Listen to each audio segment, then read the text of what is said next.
Like చేయండి, subscribe చేయండి. Hello everyone, welcome back to my channel.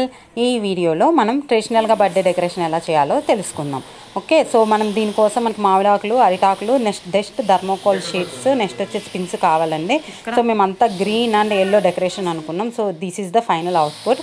So మనం ఎలా చేయాలో చూసేద్దామండి. సో అరిటాకులు తీసుకోవాలి. సో ఫస్ట్ ఏంటంటే థర్మోకోల్ షీట్స్ని మనము డబుల్ టేప్ యూజ్ చేసేసి గోడకి పేస్ట్ చేసేస్తాము. నెక్స్ట్ వచ్చేసి పిన్స్ యూజ్ చేసేసి నేను ఎలా వీడియోలో చూపిస్తున్నట్టు సో ఫస్ట్ అరిటాకుల్ని థర్మోకోల్ షీట్స్కి పెట్టేసిన తర్వాత దానిపైన మామిడాకులు మనం పెట్టేస్తామండి.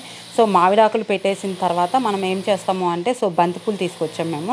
సో బంతిపూలు మామిడాకుల్లో మధ్యలో ఒక్కోటి అంటే ఒక ఫ్లవర్ లాగా మనం పెట్టేసాము. అలాగే నేను మా అబ్బాయిది సెకండ్ బర్త్డే అండి. సో నేను 2 అనేది పేపర్ కటింగ్ చేసి దాని మీద నేను ఫ్లవర్స్ అనేది నేను గుచ్చానండి. సో మీరు డైరెక్ట్గా థర్మోకోల్ షీట్కి గుచ్చేయచ్చు. కాకపోతే పిన్స్ అనేవి మనం డైరెక్ట్గా థర్మోకోల్ షీట్కి గుచ్చకూడదండి. ఎందుకంటే మనకి వాల్ అనేది అడ్డొచ్చేస్తుంది కాబట్టి మనం క్రాస్గా పిన్స్ పెట్టుకోవాలి. అదొక్కటే లాజిక్ ఇందులో. ఎందుకు ఫ్లవర్ అనేది నిలబడాలన్నా, మనకి లీఫ్ అనేది నిలబడాలన్నా మనం పిన్స్ అనేది క్రాస్గా పిన్ చేయాలి అంతే, అంతేగాని స్ట్రైట్గా పిన్ చేయకూడదు.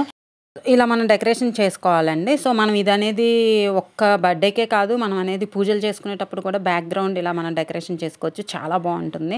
అండ్ మేము లెటర్స్ అనేవి రాసాం కదా, ఆ లెటర్స్ అనేది మేము పెయింట్ అనేది యూజ్ చేసి రాసాము వీడియోలో కనపడుతున్న విధంగా. ఆ బాబుకి లెగ్స్కి పెయింట్ రాసేసి సో దాన్ని అలా పేస్ట్ చేసాము. చూడండి,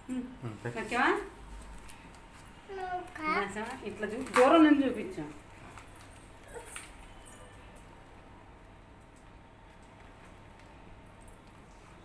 రెండు కాళ్ళకి రాయి ఒకసారి, రెండు కాళ్ళకి లేదు పెయింట్.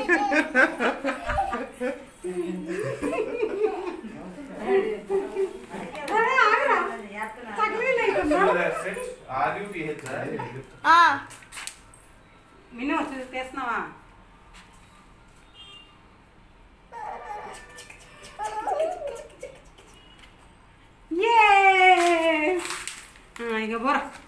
ట్రెడిషనల్గా బర్త్డే అనేది ఎలా సెలబ్రేట్ చేయాలో నేను ఆల్రెడీ వీడియో చేశానండి. మీకు ఏదైనా డౌట్స్ ఉంటే please watch my channel. Thanks for watching.